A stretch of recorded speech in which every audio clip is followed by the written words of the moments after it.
to Changing the Game, Cultivating Female Talent in AAA Studios. I'm Victoria Setian, Senior Producer at Avalanche Studios. So, why are we here? Well, in 2019, the gaming audience is almost 50% female, but only 22% of game developers are women. It's important to have more of our audience reflected in our development teams, and keep in mind, of that 22%, even fewer of those female developers are in leadership roles, which is extra important to note because, according to the study by Merida L. Johns, companies that have the best records for promoting women outstrip their competition on every measure of profitability.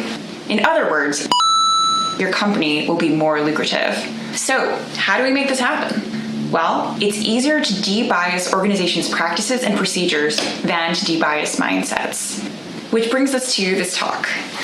We'll cover 3 areas. The first is adjusting outreach methodologies. The second, retaining and fostering female talent. And the third is developing that talent into leadership. This talk is largely research-based and references will be provided. And before we begin, here's a little bit more about me and what brought me here today. I'm a lifelong gamer, a comic book enthusiast, and on my weekends, I'm an Armenian folk dancer. I've also worked in AAA for a while in creative and production roles, most recently Just Cause 4 and its DLC. As I mentioned before, I work for Avalanche Studios as a senior producer. Let's take a look at how Avalanche is doing on the road to 50-50. Avalanche has 3 offices: Stockholm, Malmö in Sweden, and New York City in the United States. We haven't solved the problem yet, but we are taking steps to change things. Change is a process, and I'm proud to be a female developer at Avalanche Studios Group. The fact that Avalanche is supportive of this talk and showing these numbers demonstrates their commitment to improving female diversity. Starting with a fun fact.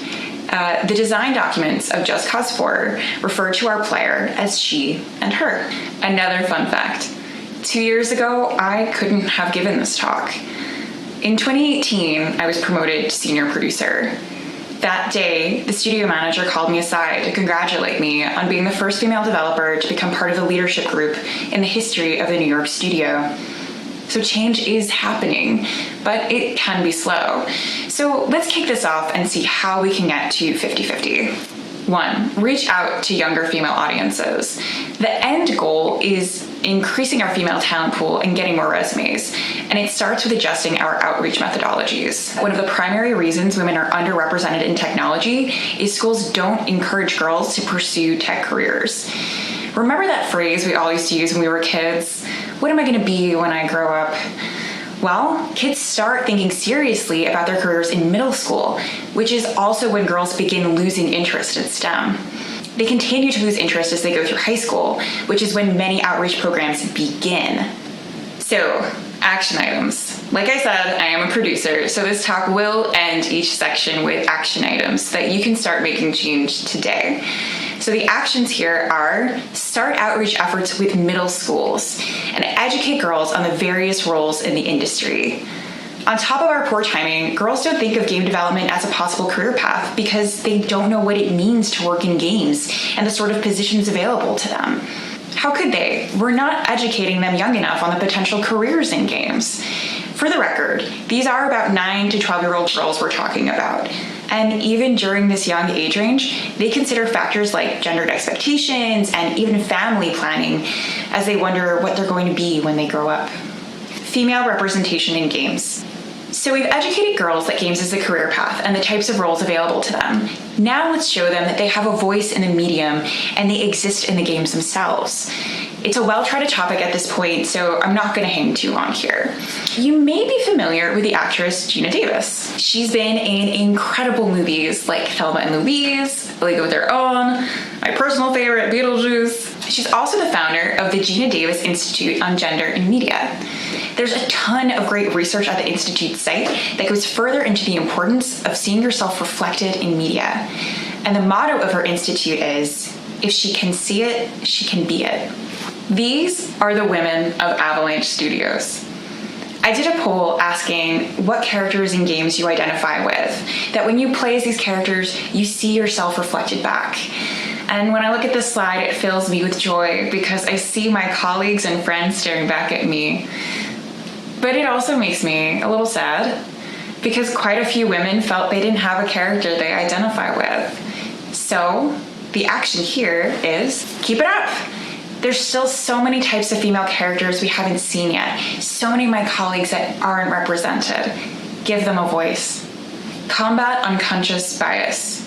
So now that we're showing young girls there's jobs for them in the industry and we see them as exemplified by all these great characters, let's help them get in the door of our studios by combating unconscious bias. Unconscious bias is attitudes or stereotypes that affect our understanding, actions, and decisions in an unconscious manner. These biases, which encompass both favorable and unfavorable assessments, are activated involuntarily and without an individual's awareness or intentional control. The critical takeaway of the study is women were less likely to believe they belonged in a particular job when the advertisement used masculine wording, and they rated masculine jobs as less appealing. The image here from the study is an example of one job ad done in two ways, with masculine wording and feminine wording. It's also important to note that feminine wording had no impact on the amount of male applicants. You'll get the same amount of male applicants, but you'll get an increased amount of female applicants. At Avalanche, we are taking strides to address unconscious bias by training our hiring staff on best practices on biases and reviewing job postings for masculine wording. This is due to an initiative started by a lead male developer who wanted to root out implicit bias wording in our job descriptions.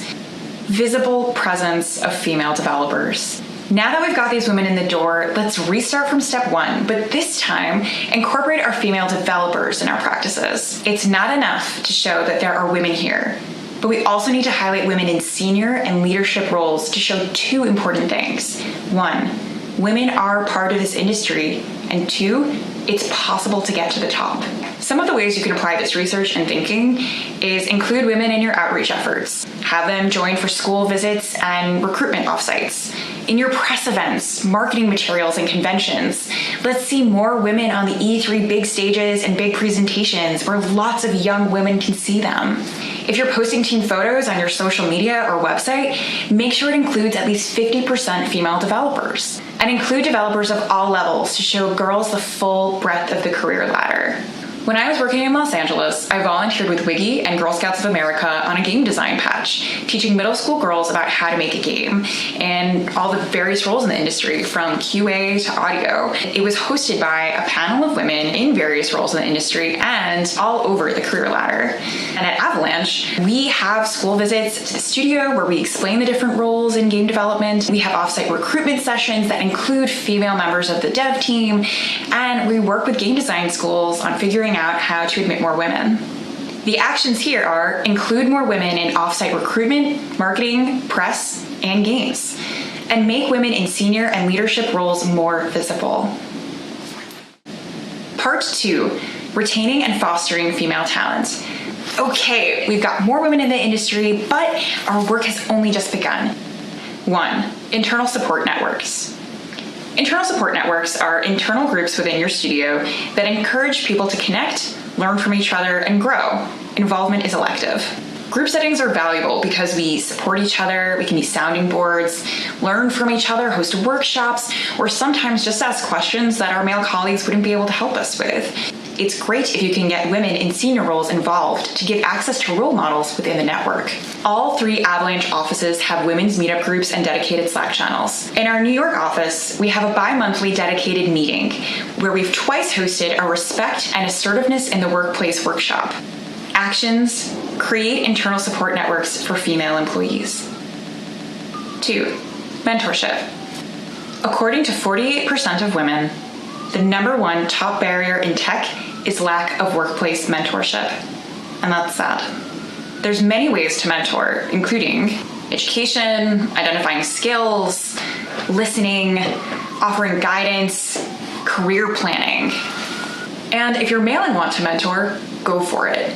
Research shows that a mentor's level, not gender, impacts career advancement.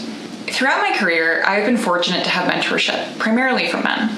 They've helped me in various ways, sending me books and literature, helping me plan my career path and aspirations, to helping my voice be heard by senior management.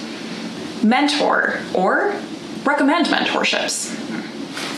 Now we've got all these excellent ways of supporting our female developers. They're gonna take on the world, right? Oh, 3, master suppression techniques and strategies. Well, that sounds scary. So what are master suppression techniques? Master suppression techniques are strategies people or groups of people can use to dominate or humiliate others in a subtle, indirect way. In the 1940s, Norwegian psychologist and philosopher Ingjald Nielsen first published research on master suppression techniques. Decades later, in the 1970s, Norwegian social psychologist Berit Aas did further work on the framework, establishing that they are used in specific combinations and situations in regards to women. There are 5 techniques, and thanks to the Institute of Gender Equality in Sweden, research was conducted on how to combat these techniques using counter strategies. I also want to give a quick shout out for those who don't know, Avalanche was founded in Sweden, so it's pretty great to see that the gender equality in Sweden made such excellent strides in this area. I'm quickly going to give an overview of each master suppression technique and its counter strategy. The first is making invisible. It's acting like what the speaker is saying isn't important or valuable by drawing attention away. This can be done by interrupting or doing more subtle things like making noises with your chair or being on your phone, lack of gestures or response. The counter strategy is called take place. Stay calm and self-assured and highlight the unacceptable behavior. Hey, would you mind putting your phone away? Next is ridicule. Mocking and laughing at the other person, infantilizing or otherwise degrading them. An example of something like this is the phrase hysterical women or silly girls. I remember shipping a project. It had taken a lot of time and energy and effort, and we shipped successfully. The game did very, very well. And shortly after, I was called in a meeting with a room full of all of my peers, and there were 2 male executives in the room. And one male executive decided to call attention to the effort that I put into the project. And the other male executive turned to me and patted me on the head. I didn't know what master suppression techniques were, and I certainly didn't know the counter strategy for what to do in the moment while I was being ridiculed by someone in leadership. The counter strategy is question. Stay calm and ask, why would you say that? Or in my case, what did you mean by that? Withhold information. Not getting access to meetings, documents, news, invitations, etc. The counter strategy is require cards on the table. Point out the pattern and why it's necessary to have this information to do your job. Request that if you can't attend something to please reschedule. Double bind. Whatever you do, you are wrong. If you're direct, you're a bitch. If you're a good listener, you're too passive. The counter strategy here is called change the pattern. Recognize what your priorities are and what's important to you. Then clarify the rules. For example, maybe you can't stay late. You have to pick up your kids or you have some errand to run. So clarify the rules. Say, hey, I need to pick up my kids, but I know that this is due tomorrow at 2 o'clock and you will have it by the time that you've asked for it. So you're clarifying that you understand what the rules are and that you're working within the bounds of your constraints. Heap blame or sometimes put to shame. Someone making you feel bad for something that's not your fault. An example applicable to the workplace is getting a task that's too big for the timeline, and the woman blames herself for not completing it in time, even though that's an impossible scenario. The counter strategy is intellectualize. This is one of the more difficult counter strategies because it's mostly internal. Try to become aware of these feelings of guilt and objectively take a look at them and ask yourself, why do I feel guilty? Try to put yourself in other people's shoes. How would they look at the situation? Take it a step further back and see if there's something that maybe happened before that's making you feel guilt or shame about the current event. I just want to point out that most people who use master suppression techniques are not consciously trying to be destructive or hurtful. Remember what we said about implicit bias earlier? These are generally subconscious maneuvers. So it's really important to give people the benefit of the doubt when employing a counter strategy. And even the research goes into that as well. So if you or the women on your team are trying to employ a counter strategy, I encourage you to please come from a calm and neutral place. We are all human and we all make mistakes. The actions here are: understand master suppression techniques. Only by learning about these can we become aware of them, and educate women on counter strategies. Be a champion. You don't have to commit to being a mentor or running a whole internal support network to make an impact. The opportunities to be a champion are endless and typically spontaneous. We learned about the concept of being a champion in the workshop of our women's group that I mentioned earlier in the presentation. For example, if you see a woman getting interrupted, say, "Hey, I think Tori was going to say something. What's up, Tori? Tori, we haven't heard from you yet. What are your thoughts?" Or remember those master suppression techniques and counter strategies we just talked about? Well, some of those counter strategies actually require having somebody as a sounding board to talk to. Be that sounding board. Or teach a female colleague about what master suppression techniques even are and introduce them to the concept of counter strategies. If maybe you don't think you're up to the task of mentorship, but you see someone who might be a really good mentor, broach the topic with them and then connect them, if they're open to it, with the person who could be the mentee. The action is: be a champion. Part 3. Developing talent into leadership. We've empowered our female developers with support systems, mentoring them, and educating them. Now, how do we get them into leadership roles? 1. Sponsorship. So real quick, what is sponsorship? Sponsorship is a program. High-performing women need to be identified by senior and executive team members. These senior team members then need to seek out opportunities for these women and then advocate for them. Highlight their qualifications and why they'd be a great fit for the opportunity. Help them climb the ladder. It's also really important to note that this is dedicated work. It needs to be tracked and followed up on to ensure that steps are being taken to help move these women through the sponsorship program. As you move up within an organization, it's important to have the sponsorship of someone who has enough leverage in the organization to make things happen. Otherwise, it won't be effective. In most senior level jobs, you need sponsorship to make it to the very top. This action is probably pretty clear. Start a sponsorship program. Shift leadership framework. For this section, I will be referencing the fantastic paper from the Harvard Business Review, Women Rising: The Unseen Barriers. Becoming a leader involves much more than being put in a leadership role, acquiring new skills, and adapting one's style to the requirements of that role. It involves a fundamental identity shift. Organizations inadvertently undermine the process when they advise women to proactively seek leadership roles without also addressing policies and practices that communicate a mismatch between how women are seen and the qualities and experiences people tend to associate with leaders. These women make it into leadership roles, then essentially get pushed off a cliff into a framework where it is difficult for women to succeed. It's like getting dealt a hand of cards and realizing everyone is playing a different game. These policies and practices that require a shift are due to something called second-generation gender bias. Powerful but subtle and often invisible barriers for women that arise from cultural assumptions and organizational structures, practices, and patterns of interaction that inadvertently benefit men while putting women at a disadvantage. So why does this happen? Well, the lack of women in leadership positions means women climbing the career ladder have no one to model who has dealt with the same barriers as them. And if they model themselves after men, they're more likely to run into these invisible barriers. Some jobs are inherently geared towards men because they require flexibility that a mother might not have, such as extensive travel or consistently long hours, or undervaluing skills typically exhibited by women, such as building a team or avoiding a crisis. Soft skills. This leads to the double bind master suppression technique, where whatever you do, if you're a woman, you are wrong. If you're direct, you're a bitch. So how can organizations help? Research states that mentoring and leadership programs are necessary, but not enough. I'm going to repeat that statement because I think it's really important. Research states that mentoring and leadership programs are necessary, but not enough. There are critical additional steps that must be taken to level the playing field. First, second-generation gender bias education. Teach both men and women about these biases so they become more visible and can begin being addressed. Craft safe spaces for leadership identity.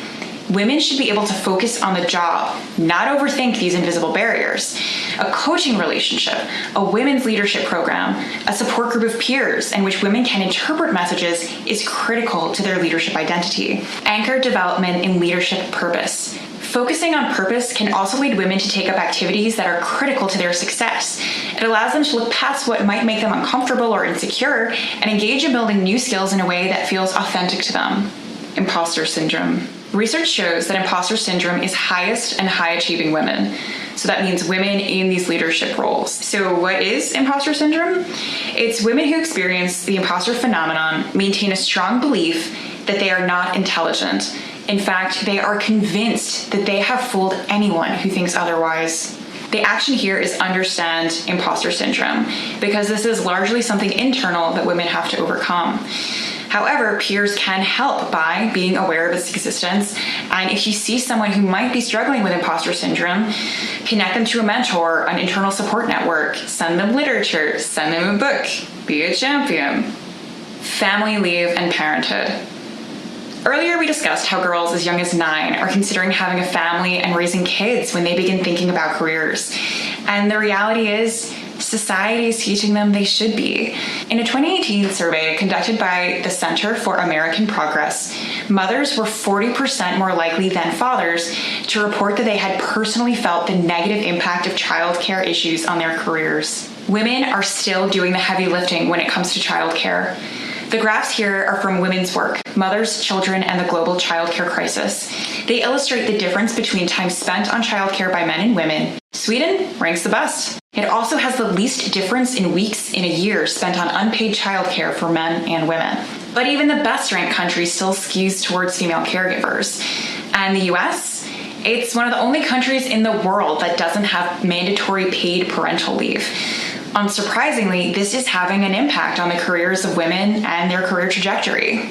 So you can see here, even if women have access to flexible work arrangements, they're not necessarily going to use those flexible work arrangements. According to the paper, Breaking Gender Barriers, and where this graph is from, having a policy and allowing women to use it without penalty are two different matters. Researchers call this the flexibility stigma, and it arises because women are effectively punished if they take advantage of flexible work options to raise children and work simultaneously, or take a time out from tenure to have children. The moral here is that it is not enough to simply offer flexible options. The options must be exercisable without consequence. Real quick, let's take a deeper look at the government offerings of Sweden and the United States, both because that's where the different Avalanche offices are based, but also because Sweden did so well in the rankings. In Sweden, both parents receive 480 days, that's 16 months of paid parental leave, at roughly 80% of their salary. The days don't expire until the child turns 8. In the US, maternity leave is 3 months, and it's unpaid. For fathers, you get 1 month, also unpaid. So you may be wondering what we can do on an organizational level if this might be a government issue. Well, our New York office has taken a cue from the culture of our Swedish counterparts via our flexibility policy. At any time, we may see a colleague let us know they have to go help their child or work from home due to childcare-related responsibilities.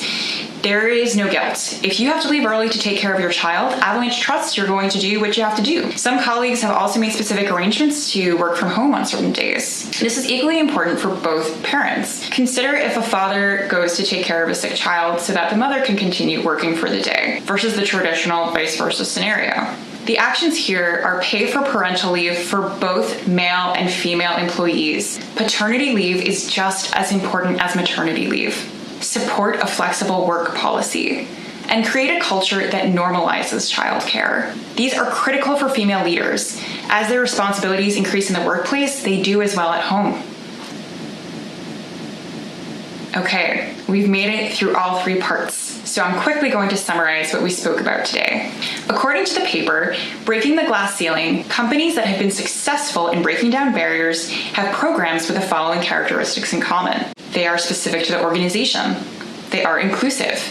They address preconceptions and stereotypes.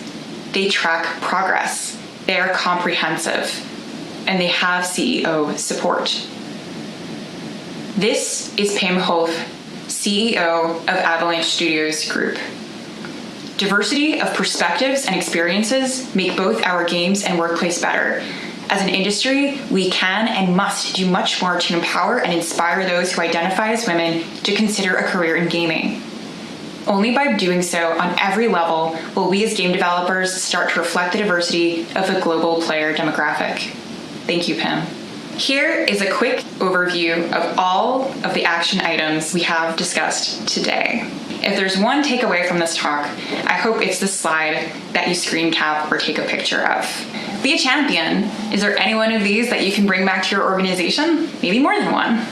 After watching this talk, if someone asks you what's the point of a talk like this, or is this even a real problem, consider this. System justification research has demonstrated that injunctification, people's tendency to defend the status quo via construing whatever currently is as natural and desirable and the way that things ought to be, is an individual level process that can account, at least in part, for women's continued underrepresentation in male-dominated areas. Just because things are the status quo doesn't mean they're okay. And remember that quote from the start of the talk about how companies that have women in leadership ranks outstrip their competition on every measure of profitability? There's no reason why we shouldn't be trying to change things. So if someone asks you about this talk, tell them yes, this is important. And I'm really glad you asked me. Let's have a conversation about it. Change the conversation by having the conversation. Change the game.